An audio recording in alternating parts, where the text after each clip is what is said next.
Alexander Isak has made an impressive start to his time at Liverpool following his record-breaking transfer from Newcastle United, valued at £125 million and potentially rising to £130 million with add-ons.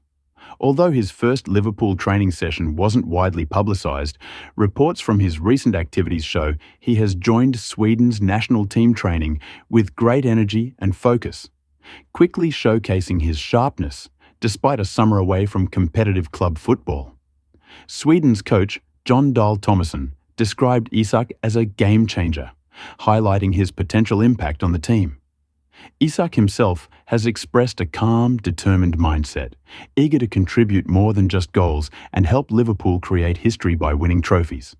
While he is not yet match fit enough to play a full 90 minutes, both his coaches and the media agree he is ready to start making an impact soon, with expectations that he will be phased into the team after the international break.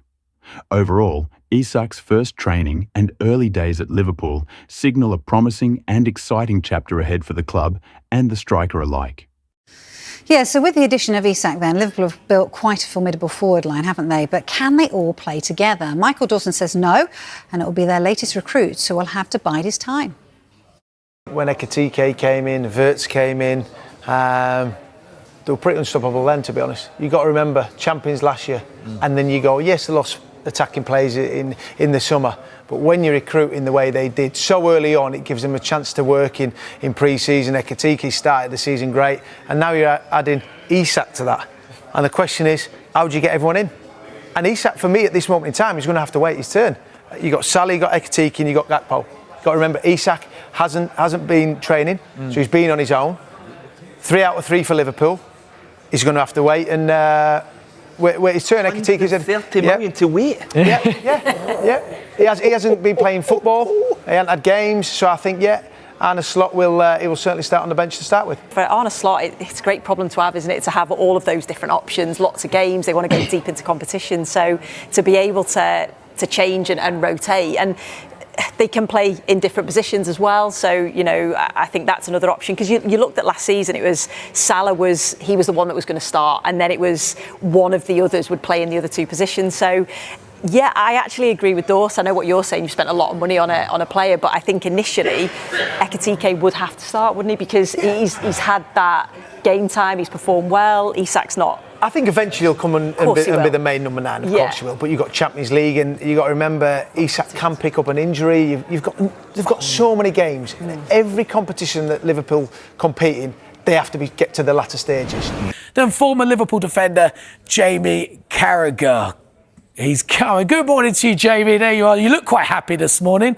I'm kind of not surprised by that. Look, are you relieved? Are you that it just got resolved? And how excited are you to see Alexander Isak wearing that red of your beloved Liverpool? Yeah, I think it is exciting for Liverpool supporters. I think a lot has been made about how much Liverpool have spent, and rightly so, in this window, but it hasn't been the norm in the past. I think Liverpool supporters have been frustrated at different times when it's felt like other teams were splashing the cash and breaking transfer records, and that's what Liverpool I think have done twice in this window. So yes, it is exciting to think that Liverpool are buying sort of ready-made world-class players rather than turning them into world-class players. So yeah, it's just interesting to see now how the manager fits everybody in.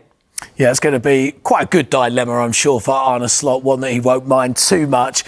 Look, there's been questions about Isak's durability in the past. He did play quite a considerable amount last season, though. Is that something that perhaps there's a concern for Liverpool, especially considering the fee that they paid for the player? Yeah, I think so. I think it was his first season more than any at Newcastle, where he missed quite a few games that season. And listen, it's difficult for anybody to replicate what Liverpool had a few years ago, where they used to have, Salah, Firmino, and Mane, and they played every game. They never got injured. But hopefully, when you look at the injury situation at Liverpool last season, that improved a lot under Arne Slot from what we'd seen before under Jurgen Klopp. So hopefully his way of doing things and going about things on the training pitch will help Isak in that situation, because when you pay that type of money, you want that player on the pitch 9 times out of 10. If you're Arne Slot, how do you fit them all in? Well, I think Mo Salah plays on the right wing. I think Isak plays centre forward now. I think Florian Wirtz will play in that number 10 position then. The left wing position is probably up for grabs, I would say, a little bit, with sort of Gakpo, young Rio. Maybe Ekitike can play there as well and can also fill in for Isak. Maybe at times we'll see a front two employed by the manager because Florian Wirtz can play from the left as well. So I think he's got a lot more options on the left. I think we'll see a lot more rotation in that position than the other front four positions. But as I said, you need a big squad. We know that. You look at what Liverpool have been bringing off the bench in the first 2 or 3 games. They've actually won games from the bench, but they certainly haven't had the quality off the bench that we saw when you think of what Arsenal did at the weekend when they were bringing Odegaard and Eze off the bench. Liverpool don't quite have that strength, but I think bringing Isak in now, obviously it gives them such a greater strength in depth. Mark Gay didn't get his move. Alexander Isak did get his move. Do you think we're going to start seeing this player power come into fruition a lot more now moving forward? Well, you probably think so, and I hope that doesn't happen.